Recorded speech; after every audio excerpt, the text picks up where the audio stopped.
heq, apo nuk më dojnë, da kena pacientë që vjen dy karotidet e mshelta, veç me vertebrale mas edhe vjen vet konkret.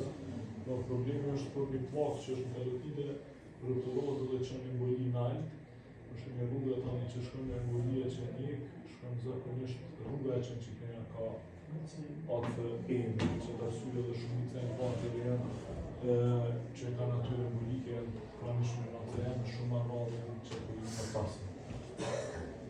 Pjesa qekullime të pasëm janë arteret vertebrale, është një bashkuar, në bojnë arteret bazilare, këtu ndohen disa artere që janë dekë pontine që janë vasularizim për puncin, edhe prej këtyre mandej çka ka prej vertebralis, edhe këto rruga zakonisht i qenë arterën cerebri posterior, është sikur me shku në autostradë se me radhë deviju embolis, kur ka shumë emboluse, ato mund në qka përdevë dhe nuk është pëndojnë për pek trumin, po zakonisht shkojnë qakullime pasën prej vertebrali, në qakullime përparën prej karotideve.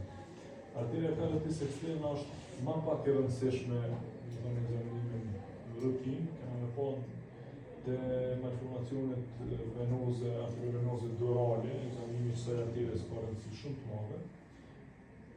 Edhe përndrysh është mirë me ditë kështu si anatomi, e dini prej arterjes karotis interna nuk ka kolaterale.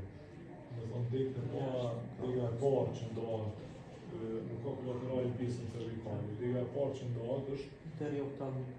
Oftalmika. Në thonë ajo që shkon vasularizim të syri, për qëtë arsye, pacientat që vinë me amalozis fugax.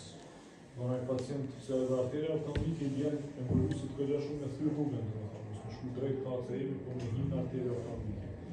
Amo, arterja oftalmike është arterja këgja e vogël. Është në vogë hina embolis ku shanë në arterja oftalmike, gjithësysh ka me japë simptoma.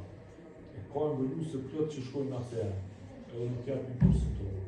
Por në njëna prej kriterëve që përdorin plot qendra, në gjesin këtë doktorin transkranial edhe lojnë monitoru për 2 orë, 1 orë, 2 orë edhe këshyrin sa sinjali mikroembolike për shkojnë në ACM. Edhe vishku ka ma shumë se 2 sinjali mrena orës, edhe në është indikacion për me intervenu.